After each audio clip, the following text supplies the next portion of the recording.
कहते हैं कि आदमी जहर से नहीं मरता और टेंशन से मर जाता है। एक बार एक राजा अपने राज्य का भ्रमण कर रहा था। हाथी की सवारी थी। हाथी ताकत के नशे में चूर था। हाथी ने ध्यान नहीं दिया और उसकी सूंड से एक मस्त मोला फकीर का कटोरा गिर गया। फकीर को बड़ा गुस्सा आया। उसने कहा, रुक मैं बताता हूं, और हाथी का पूंछ पकड़ लिया।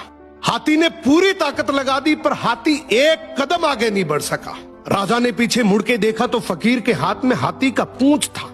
राजा को बड़ा अचंभा हुआ कि एक फकीर में इतनी ताकत। राजा फकीर के पास गया और बोला, आपकी जगह फुटपाथ पे नहीं, आपकी जगह तो राज दरबार में होनी चाहिए।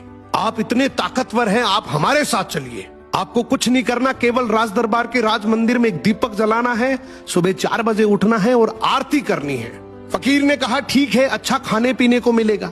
थोड़े दिन बीते कि एक दूसरे राज्य का राजा से मिलने आया।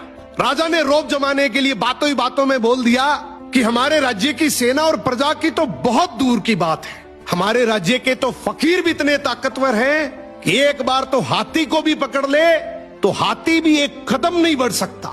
दूसरे राज्य के राजा ने बोला, भी हमें तो दिखाओ तब माने। राजा ने फकीर को बुलाया और कहा, नाक का सवाल है, ध्यान रखना। फकीर ने कहा, ठीक है, हाथी को बुलाओ। फकीर ने हाथी का पूंछ पकड़ा मगर इस बार पासा पलट चुका था। हाथी फकीर को घसीटते हुए ले गया। ये देखकर राजा को बड़ा अचंभा हुआ और फकीर से बोला कि जब तुम फुटपाथ पर रहते थे, रूखा सूखा खाते थे, तब भी तुम में इतनी ताकत थी।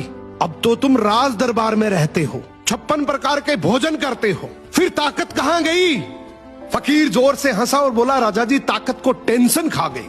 पहले मेरे कोई टेंशन नहीं थी, कब उठना है, कब जागना है, कब सोना है। अब रात को सोता हूं तो टेंशन लेकर सोता हूं कि सुबह 4 बजे उठना है, दीपक जलाना है, आरती करनी है। टेंशन मेरी ताकत को खा गई। यही हालात आज के समय की है। हम सोते हैं तो हर दिन हजारों टेंशन लेकर सोते हैं जो हजारों बीमारियों को न्योता देती है, जबकि हमें पता है कि टेंशन करने से कुछ नहीं होगा। वही होगा जो भगवान को मंजूर है। फिर टेंशन करने का क्या फायदा? सो मेहनत पे भरोसा रखो, टेंशन करने से कोई फायदा नहीं है। टेंशन आदमी का शरीर दीमक की तरह खा जाती है।